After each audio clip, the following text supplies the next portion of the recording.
Hello everyone and welcome to my vlog. Today, we're diving into something really close to my heart when it comes to education, a learner-centered philosophy. There are so many approaches out there, but the one I've chosen and truly believe in is constructivism. So, what exactly is constructivism?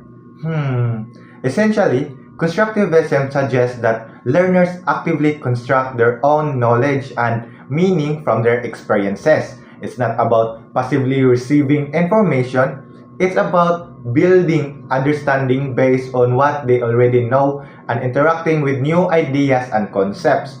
Think of it like building a mental Lego castle.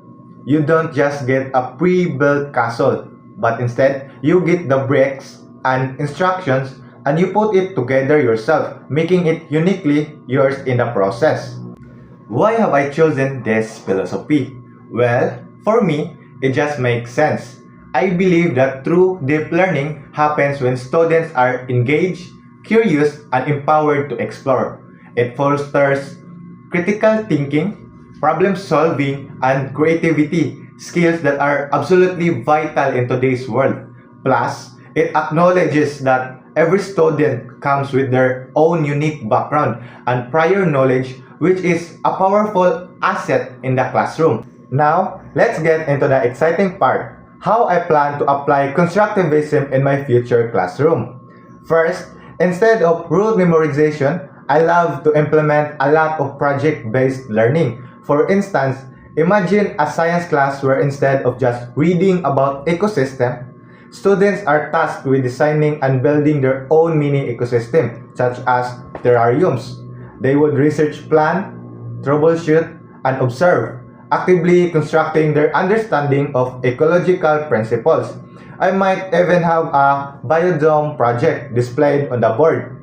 The second one is, instead of lecturing, I want to facilitate vibrant discussion where students grapple with complex ideas in a literature class. After reading a challenging text, we could have a discussion where students would lead the discussions, asking each other probing questions and building on each other's interpretations of the text. Perhaps discussing if Holden Caulfield is authentic or cowardly. My role will be to guide clarity and encourage deeper thinking, not to provide the answer.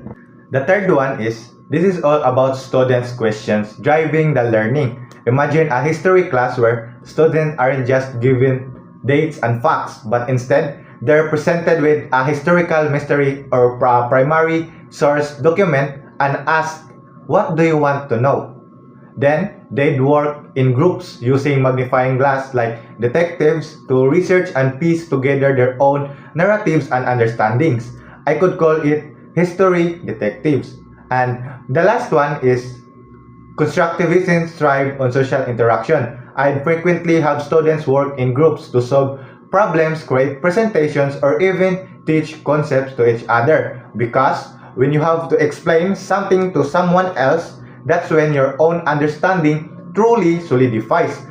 I might label this one on a whiteboard as collaborative creations. Finally, encouraging reflection is key. After an activity or a project, I'd have students journal about what they learned, how they learned it, and what challenges they faced. This metacognition helps them to understand their own learning processes and make deeper connections. So, that's my take on constructivism and how I envision bringing it to life in my classroom. I truly believe that by empowering students to be active participants in their learning journey, we can create an environment where curiosity thrives and knowledge isn't just acquired, but genuinely built. Thank you for watching. If you have any thoughts on constructivism or other learner-centered philosophies, let me know in the comment below. Don't forget to like and subscribe. Thank you.